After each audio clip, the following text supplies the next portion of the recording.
Juízes capítulo 16, a partir do verso 19, a palavra de Deus ela diz assim: fazendo-o dormir no seu colo, ela chamou um homem para cortar as 7 tranças do cabelo dele, e assim começou a subjugá-lo, e a sua força o deixou. Então ela chamou: Sansão, os filisteus o estão atacando. Ele acordou do sono e pensou: sairei como antes e me livrarei. Mas não sabia que o Senhor o tinha deixado. Feche os seus olhos por um instante. Pai, esta é a tua palavra, diante do Senhor está a tua igreja. Nós clamamos por uma santa direção nessa noite.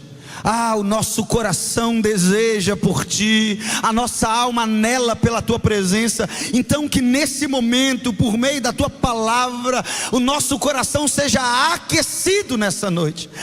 Espírito Santo de Deus, que ninguém se distraia nos poucos minutos que teremos. Pai, que esse seja um momento de absoluta concentração, que sejamos despertados, que sejamos, Pai, chacoalhados, e que os nossos olhos contemplem a tua glória e estejam completamente envolvidos com o Senhor. É o que te pedimos nessa noite, no nome do Pai, do Filho e do Espírito Santo de Deus. Amém, amém e amém. O tema do nosso sermão de hoje é zelo pela presença. Irmãos, com muito temor que eu prego nesse altar hoje, para falar sobre o que talvez seja o fator mais importante da vida e da caminhada de um cristão. É o zelo pela presença, é o respeito pela presença de Deus, é o temor para com a pessoa do Espírito Santo, que divide os cristãos medíocres e daqueles que vão viver o que de fato podem viver na presença do Senhor.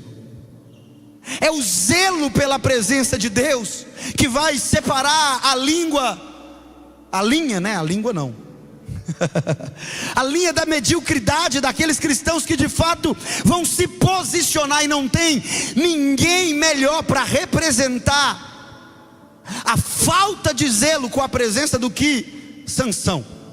Antes de falar dele, deixa eu apenas te lembrar que o livro de Juízes, ele vem depois do livro de Josué. É uma história que prossegue, é um livro histórico que caminha numa narrativa aonde o grande líder militar que entrou com o povo de Israel na terra prometida, dividindo a parte da herança para cada tribo, Josué, agora ele não está mais vivo.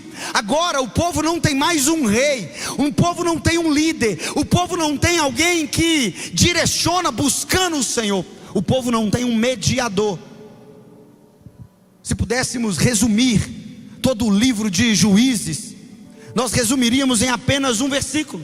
Juízes capítulo 2 versículo 10, que diz assim: depois que toda aquela geração foi reunida aos seus antepassados, surgiu uma nova geração que não conhecia o Senhor e o que ele havia feito por Israel.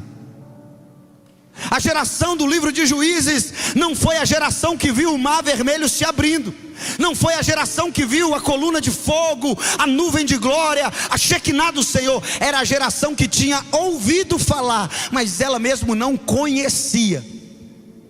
Dando apenas um pause na narrativa da introdução, durante essa semana eu, lendo esse texto, nós estamos estudando na escola bíblica o livro de Juízes, e esse texto saltou muito aos meus olhos, porque, irmãos, parece que nós estamos exatamente no mesmo lugar que a nação de Israel estava no período do livro de Juízes.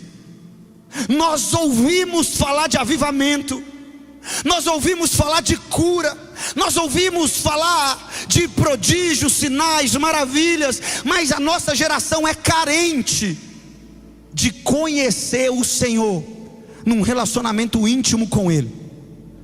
Nós conhecemos o Senhor pelo testemunho do outro, mas nós mesmos não temos um testemunho para contar. Se eu pedisse para levantar a mão, eu não vou fazer isso. Quantas pessoas que impuseram as mãos sobre algum enfermo e ele foi curado através da sua oração, a maioria de nós não teria condição de levantar a mão. Se eu perguntasse agora quantas pessoas já presenciaram um milagre inequívoco, de uma transformação surreal na vida de alguém, um paralítico andando, um enfermo sendo curado, a maioria de nós não teria um testemunho para contar, porque, irmãos, nós ouvimos falar de um Deus que não nos relacionamos de fato com Ele. No livro de Juízes, parece um loop terrível, de um povo que, por falta de relacionamento com Deus, se dobrava a outros deuses, caía em pecado. Deus então enviava pessoas para os oprimir. Eles se voltavam para Deus, Deus ouvia o clamor, levantava um juiz, o juiz então libertava o povo, mas assim que o juiz morria, o povo voltava a pecar de novo, e essa história vai se repetindo. Nós temos vários juízes, Eude, você tem Gideão, e nós chegamos, por exemplo, em Sansão, que é o 12º juiz de Israel. E Sansão é o estereotipo perfeito do cristão do século 21, ou melhor, do cristão que frequenta as igrejas brasileiras, começando de mim. Sansão é alguém que ouviu dos seus pais uma palavra. Sabe o que o pai de Sansão lhe disse, a mãe de Sansão? Sansão, você é escolhido desde o ventre para o Senhor. Deus te separou desde o seu nascimento para Ele. E quantos de nós já não ouviram essa frase um dia? Que Deus nos separou, que Deus nos escolheu. Quantos de nós já não ouvimos essa frase dos nossos pais? Crescemos com uma certa convivência com o Evangelho. A Bíblia não é um livro estranho aos nossos olhos. Cultos religiosos cristãos não são reuniões estranhas aos nossos olhos. A maioria de nós se sente melhor ambientado em ambientes evangélicos do que em qualquer outra religião, mesmo que não façamos parte de uma igreja, mesmo que não sejamos cristãos nominais. Era exatamente assim que Sansão levava a vida. Ele sabia que ele era separado, ele sabia que desde o ventre ele foi eleito pelo Senhor. Se você tiver a oportunidade depois ler Juízes capítulo 13, é quando Deus fala para os pais de Sansão que ele era um nazireu, ele tinha um voto de ser separado. 3 coisas lhe foram proibidas terminantemente, além de obedecer à lei do Senhor. Ele não poderia raspar a sua cabeça ou cortar os seus cabelos. Ele não poderia beber qualquer tipo de bebida fermentada. E ele não poderia comer nada que fosse impuro. Mas parece que Sansão levava a vida, irmão, completamente alheio a tudo o que ele ouviu, a tudo que ele testemunhou e a tudo o que ele vivia. E sabe o que é engraçado? Porque quando Sansão ele é chamado pelo Senhor, no momento que ele começa o ministério dele, a palavra diz que o Espírito de Deus veio sobre Sansão. O Espírito de Deus desceu sobre Sansão. E é engraçado porque Sansão ele aponta para um Salvador muito maior e melhor que ele, que é Cristo Jesus. Mas o que aconteceu com Sansão e a maneira como Sansão era habilitado ao ministério também acontece com cada um de nós. Quando você crê em Cristo, quando você reconhece o seu estado de miserabilidade, de pecado, pela fé em Cristo nós recebemos o Espírito Santo de Deus. O Espírito de Deus ele vem sobre nós e ele nos unge, ele nos batiza, ele nos sela, ele nos protege. Então nós somos pessoas que estão envolvidas diretamente com uma outra força, não mais a força das trevas, não mais a força humana, agora a força divina, o próprio Deus em nós, se movendo através de nós. Quer dizer que aqui tem um monte de Sansão nessa noite. Pessoas que o Espírito Santo se apossou dele. E nós lemos o texto que acabamos de ler, fala sobre a queda de Sansão. Você já conhece a história, não preciso fazer grandes introduções. Sansão e Dalila estão caindo aqui. Sansão era um cara mulherengo, impulsivo, assassino, egoísta, buscando seus próprios prazeres o tempo todo. Ele vai se apaixonar por Dalila, uma mulher que não fazia parte do seu povo. Já aqui talvez no seu segundo casamento, depois de ter se deitado com uma prostituta. João não, né? Sansão encontra Dalila. Dalila então começa a interrogá-lo a respeito do seu segredo. Irmão, Sansão vai contando um monte de história, um monte de coisa, e em todas elas Dalila vai falar com os filisteus para atacá-lo. Parecia muito óbvio o que ia acontecer, até que na quarta vez Sansão fala a verdade para ela. Fala: olha, eu posso tocar no cabelo. Ou na verdade ele fala parte da verdade, porque a gente sabe que o voto de Nazireu englobava outras coisas. Eu quero, nesses 2 versículos que nós acabamos de ler, dividi-lo em 4 partes com vocês. A primeira, vou dizer parte A, está até o próximo ponto final. A palavra de Deus diz assim: fazendo-o dormir no seu colo, ela chamou um homem para cortar as 7 tranças do cabelo dele, e assim começou a subjugá-lo. O primeiro ponto: precisamos de zelo pela presença, e não do sono da indiferença. Irmãos, Sansão sabia que o Espírito de Deus estava sobre ele, e que ele tinha um voto, uma aliança com Deus, que ele não poderia quebrar essa aliança. Mas ele quebra essa aliança com Dalila, e ao quebrar essa aliança, imediatamente, sabe o que ele faz? Estranhamente, Sansão não sai correndo falando assim: lascou, agora que eu abri mão do meu voto, agora que eu quebrei a aliança, eu tenho que correr. Não, sabe o que Sansão fez? Sansão se deitou no colo de Dalila e adormeceu com ela, fazendo carinho na sua cabeça. Irmão, isso aqui é assustador, porque Sansão parece que, de alguma maneira, ele não se importava com o que ia acontecer a partir daquele momento. Parece que ele estava pensando apenas no próprio prazer dele, e se os filisteus viessem, ele seguiria a vida normal, como se nada tivesse acontecendo. E às vezes a gente está igual Sansão, irmão. O perigo vai lá bater na nossa porta, e o que nós fazemos? Nós deitamos e dormimos. Tem pessoas aqui nessa noite que está vendo a vida espiritual derreter como plástico no fogo. Tem pessoas aqui nessa noite que estão numa mornidão já há muito tempo, e parecem que não reagem. Parece que reclinou a cabeça no colo da tentação, reclinou a cabeça no colo de Satanás, reclinou a cabeça no colo da indiferença, está vendo a salvação indo embora, está vendo a vida se perdendo, e não faz nada, irmão. Cadê o nosso amor pela presença do Senhor? Cadê a nossa atitude que de tantas vezes já cantamos? Quem já pisou no Santo dos Santos em outro lugar não pode viver, e nós agora estamos vivendo em outros lugares. Sansão não tinha zelo pela presença de Deus. Ele amou mais o colo confortável de Dalila do que anelar a presença do Senhor Jesus. Paulo, ele diz em 1 Coríntios, no capítulo 6, 19, que nós somos o templo aonde o Espírito Santo de Deus decidiu morar. Deus te fez casa, Deus te fez casa de Deus, você se tornou a igreja do Senhor. A partir disso, Paulo diz em 1 Tessalonicenses 5,19 que nós não devemos apagar o Espírito Santo que mora dentro do nosso coração.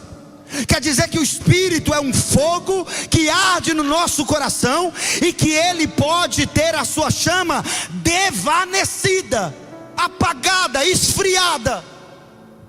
E o nosso problema é que muitas vezes nós percebemos a influência do Espírito Santo aquietando no nosso coração, e nós ficamos no lugar da indiferença. Irmão, reage pelo amor de Deus. Irmão, faz alguma coisa, se mova, mas não deixa a devoção apagar, não deixa a intimidade parar. Irmãos, Deus está te chamando para um lugar de relacionamento com Ele. Eu não sei qual é o colo que está te esquentando, mas irmãos, o colo de Jesus é muito melhor do que qualquer outro colo que você esteja se reclinando. Eu não sei qual que é a Dalila que está te seduzindo, mas irmão, Jesus não tem uma sedução, Ele tem uma realidade para a sua vida. Ele tem um fato, algo concreto. Nós precisamos ter zelo pela presença, anelar pela presença de Deus. Não é hora de dormir no colo do pecado, não é hora de dormir no colo da tentação, não é hora de dormir no colo das nossas emoções, não é hora de dormir e aquietarmos no colo do nosso sentimentalismo barato. É hora de correr para os braços do Senhor Jesus. É hora de dizer para Ele: Senhor, eu estou perdido, eu não sei o que fazer, minha devoção está esfriando, aquece a minha alma, Jesus. Eu amo a tua presença, eu não saio desse lugar até que o Senhor me incendeie de novo. Eu quero voltar a queimar, eu quero voltar a chorar na tua presença, eu quero voltar a ter fervor, a ter vida, a te amar acima de todas as coisas. Por que você está deixando um namoro ser melhor do que a presença do Senhor? Por que você está deixando um dinheiro ilícito ser melhor do que a presença do Senhor? Irmão, sai do lugar do sono, da indiferença, e volte para o lugar do zelo pela presença do Senhor. A presença é o bem mais precioso que a igreja tem. Não é o dízimo que entrou e está na conta bancária, irmão, isso não serve de nada. Não é o LED que está aqui atrás, isso aqui não serve de nada. Não é a poltrona confortável que você está reclinado, isso não serve de nada. Isso aqui tudo, sem a presença do Deus vivo, não serve de nada. É só barulho, é só entretenimento, é só mais uma reunião cheia de gente problemática. É por isso que nós temos que zelar pela presença do Senhor. O texto continua dizendo na parte B do versículo 19: e a sua força foi embora, ou e a sua força o deixou. Segunda aplicação é que sem a presença somos os mais vulneráveis de todas as criaturas. O texto é taxativo em sentenciar que no momento em que Sansão contou o seu voto de Nazireu e que ele quebrou a sua aliança com o Senhor, a força de Sansão foi imediatamente embora. Sansão ficou vulnerável. E a força de Sansão não estava no cabelo, irmão, porque se trança fosse sinônimo de força, o Marcão é o mais fraco aqui, olha lá, não tem como fazer trança. Só Jesus, né, Marcão? Mas não é, irmão. Sinônimo da força de Sansão, sabe quem era? A força de Sansão não era uma força humana, era uma força divina. Não era uma força natural, fruto de academia, de uma dieta. Era uma força sobrenatural. Se ele perdeu a força divina e sobrenatural, o que sobrou? Sobrou o Sansão mesmo. Sobrou quem ele era sem Deus. Sobrou o homem lascivo, o homem fraco, o homem, irmão, débil, que não conseguia dar um passo sequer, porque era fraco. Deus entregou Sansão a ele mesmo. Irmão, quem nós somos, ou o que podemos fazer sem a presença de Deus na nossa vida? Você só está aqui nesse culto porque a presença do Senhor te manteve de pé. E às vezes nós achamos que vencemos as coisas pela força do nosso próprio braço. Você acha que você venceu os desafios da sua vida porque você se preparou para isso, porque você se especializou nisso? Você acha que você está no emprego que você está, que você é bom para estar lá? Você acha que você tem vigor físico hoje para estar de pé, porque de fato você é uma pessoa que se cuidou, irmão? Não, nós só estamos de pé porque o Senhor tem nos sustentado de pé. Sem a presença dEle, nós somos os mais miseráveis, vulneráveis, fracos de toda a criatura. O nosso lugar não é um lugar, irmãos, de arrogância e dizer que nós valemos alguma coisa. O nosso lugar é um lugar de dependência, irmãos. Não queira viver uma vida longe da presença do Senhor Jesus. Não queira viver uma vida à parte da presença do Espírito Santo que habita dentro de nós. Tem uma canção, é um corim de fogo, que diz assim: se Deus puxar da tomada, não prega, não canta, não faz mais nada. Nós aqui estamos, a soma dos que, irmão, são os mais fracos de todo mundo. Irmão, se virar o tempo, estação, a gente gripa. Recebi mensagem de uma ovelha aqui, pouquinho antes, falei assim: ô filho, cadê você no culto? Pastor, gripei, não aguento. Homem é assim, é mole.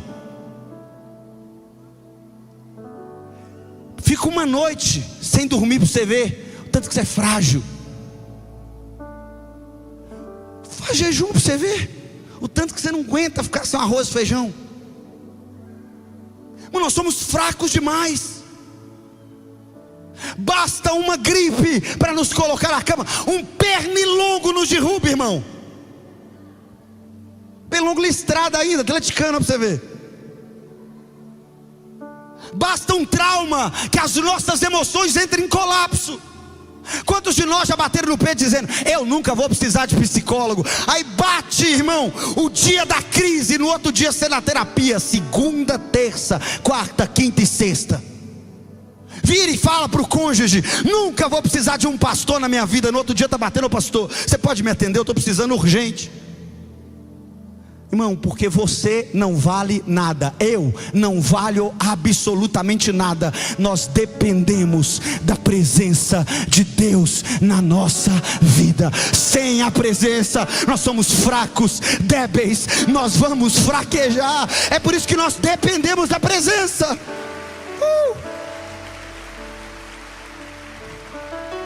Sem a presença, nós estaremos entregues à nossa própria ansiedade, a nossa própria inconstância, a nossa própria miséria. É por isso que Paulo entende isso. Quando ele escreve à igreja de Filipos, ele diz assim: ei, eu tudo posso naquele que me fortalece.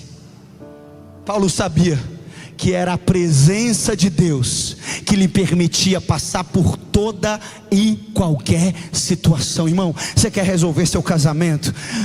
Para de ficar lendo manual, de tentar achar na internet, ficar vendo aqueles frames e os drops de TikTok. Sabe quem é que vai resolver? É a presença de Deus que vai te ajudar. Você quer resolver sua vida financeira? É a presença de Deus. Você quer, irmãos, seguir uma vida de fato sem vacilar, sem olhar para trás, sem ser dominado pelas suas emoções? Vá para a presença de Deus, meu irmão. É esse lugar que nós temos que estar. A força de Sansão deixou ele, porque a força dele era miseravelmente nada sem a presença de Deus. É o que nós somos sem a presença de Deus. O versículo 20, na parte A, diz assim: então ela chamou: Sansão, os filisteus o estão atacando.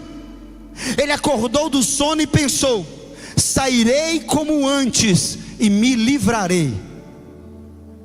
O terceiro ponto é: nossa força é uma dádiva e não um direito. De alguma forma, em algum momento do caminho, parece que Sansão teve um distúrbio no pensamento dele, de achar que a força era nata dele e não uma dádiva de Deus. E talvez isso porque em várias outras vezes Sansão se afastou, quebrou, desobedeceu ao Senhor, e a força manteve-se lá. Sansão, por exemplo, ele desejou uma mulher filisteia e se casou com ela. Sansão tocou num cadáver de um leão. Sansão comeu abelhas, de um enxame de abelhas que deu na carcaça desse leão. Sansão propôs uma festa regada a vinho, aonde ele se embebedou. Sansão pegou uma queixada de um jumento morto para matar outras pessoas. Sansão passava noites com prostitutas. Sansão desejou uma mulher pagã, Dalila, para se casar com ela. Sansão confidenciou segredos dele e com o Senhor, com um povo que não era um povo da aliança. A vida inteira de Sansão vinha quebrando a lei de Deus, quebrando a aliança, e Deus parecia que estava indiferente a isso. E parece que Sansão falou: não, eu posso fazer o que eu quiser, que eu continuo forte, porque isso aqui se tornou um direito meu e não uma dádiva de Deus. E quantas vezes eu e você fazemos igual Sansão, irmãos? Reivindicamos coisas que não são direitos, são dádivas. Irmão, Deus te deu algum dom, não é para você viver a vida ao seu bel prazer, não é para você fazer o que você quer da sua vida, não é para você sair gastando os seus dias, cumprindo os desejos do seu coração, fazendo a sua própria vontade. Não, irmão.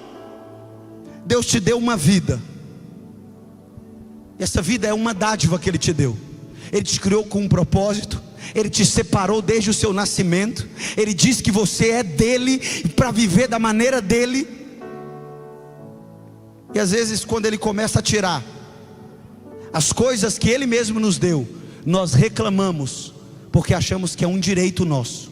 Irmão, não é um direito seu não. Sabe como que você nasceu? Peladinho, com a cara toda enrugada assim.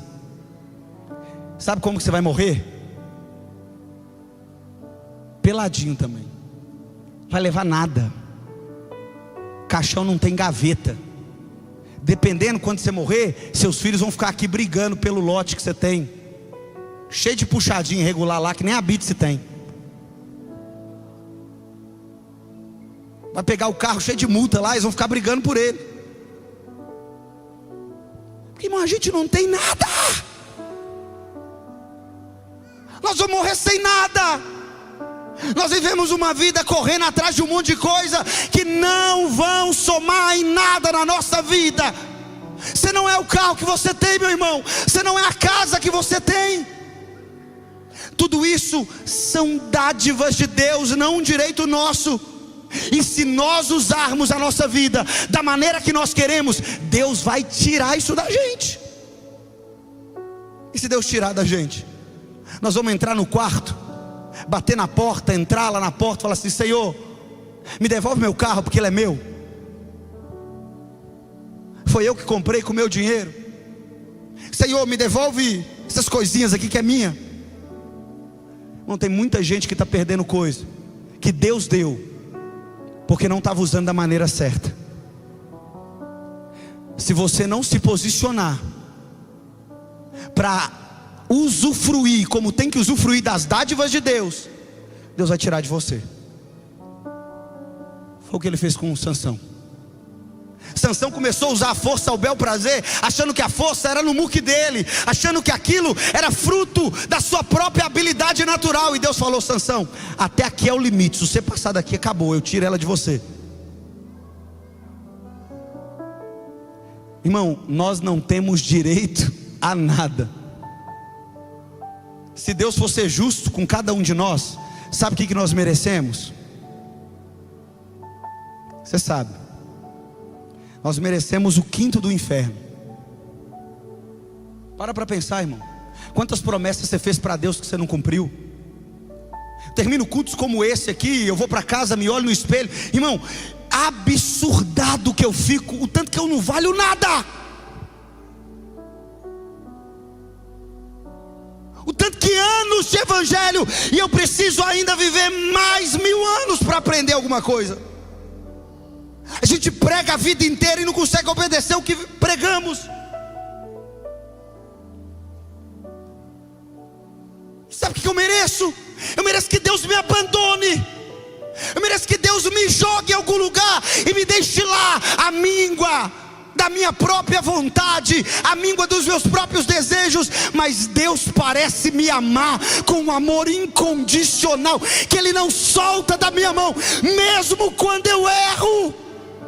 Como hei eu de virar para esse Deus e falar: Deus, eu tenho direito a alguma coisa? Não, irmãos, a única coisa que eu faço é me lançar aos pés desse Deus misericordioso, que me ama com esse amor incondicional, e falar: Senhor, eu nem merecia estar vivo, eu nem merecia ter o pouco que eu tenho, eu nem merecia estar aqui, Senhor. Tu, Senhor, é tão bom, Pai, tão bom, tão bom, tão bom. Se pudéssemos contar todas as vezes que nós nos colocamos em apuros e Deus nos tirou, irmão, perderíamos as contas. Se pudéssemos colocar no papel todas as decisões erradas que tomamos e que Deus nos alinhou à vontade dEle, talvez faltaria papel para anotar tanta decisão errada que a gente toma. E Deus está sempre indo atrás de você para te colocar num lugar de dizer: eu sou um Deus abençoador. Eu sou um Deus que não meço esforços para te abençoar. Eu sou um Deus que não privo você das minhas bênçãos. E a gente está vivendo a míngua na presença do Senhor, achando que Ele nunca vai deixar. Irmãos, Billy Graham tem uma frase que eu queria citar. Ele diz assim: cerca de 95% das atividades da igreja hoje poderiam continuar se o Espírito Santo fosse retirado de nós. Numa igreja apostólica, 95% de todas as atividades parariam se o Espírito Santo fosse removido. Se o Espírito Santo for retirado da sua vida hoje, sua vida continua normal? Porque, irmãos, se Billy Graham tiver certo, 95% das nossas atividades continuaria normal, porque o Espírito Santo é apenas um apêndice, irmãos. Tudo que nós temos de mais precioso, a fonte inesgotável de bênção, o lugar de paz no coração, é a santa e gloriosa presença do Senhor Jesus na nossa vida.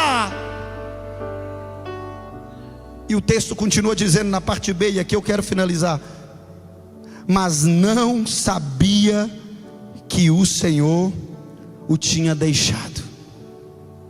Por fim, quarto ponto é que o abuso da misericórdia pode nos afastar da presença. Uma hora a conta chega.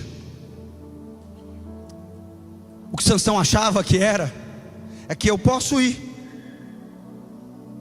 A misericórdia de Deus é uma espécie de cheque em branco, aonde eu posso colocar o valor que eu quiser, que em momento nenhum Ele vai me cobrar. Mas a melhor ilustração não é um cheque em branco. A misericórdia de Deus é uma espécie de corda que tem um limite. Ela vai puxando, puxando, puxando, mas chega um momento que Deus fala assim: vem cá. Nós precisamos parar de viver uma vida desdenhando da misericórdia de Deus. A misericórdia de Deus não é um tempo para você viver à sua maneira. Na verdade, a misericórdia de Deus é um tempo de você alinhar a sua vida à vontade de Deus. Irmão, chega uma hora que a conta vai chegar. Isso aqui não é uma ameaça, é uma realidade. A conta chega para mim. Não adianta pegar meu cartão de crédito, ficar gastando, achando que a fatura não vai chegar. Eu já brinquei com vocês várias vezes. Às vezes eu chego, olha a fatura do cartão de crédito, falando: não é possível, esse cartão é do Satanás, é ele que gastou. O diabo está furioso com a minha vida. Mas quem é que gastou? Foi o diabo que pegou meu cartão e chamou Uber? Foi o diabo que foi toda hora comer trem que não precisava comer? Não. Ou seja, olha eu lá, o capeta, né? Gastando o negócio. Deus está te dando misericórdia. Deus estendeu sobre a sua vida um cobertor, um edredom de misericórdia. Você está vivo hoje porque as misericórdias do Senhor são a causa de não sermos consumidos. Amanhã você vai estar vivo, porque mais uma vez Deus estendeu o manto da misericórdia. Mas a misericórdia não é para vivermos da nossa própria maneira. A misericórdia é para que alinhemos a nossa vida à vida de Deus, para que coloquemos a nossa vida no centro da vontade de Deus. O A.W. Tozer, ele diz assim: se Deus tirasse o Espírito Santo deste mundo, boa parte daquilo que a igreja está fazendo prosseguiria como se nada tivesse acontecendo e ninguém notaria a diferença.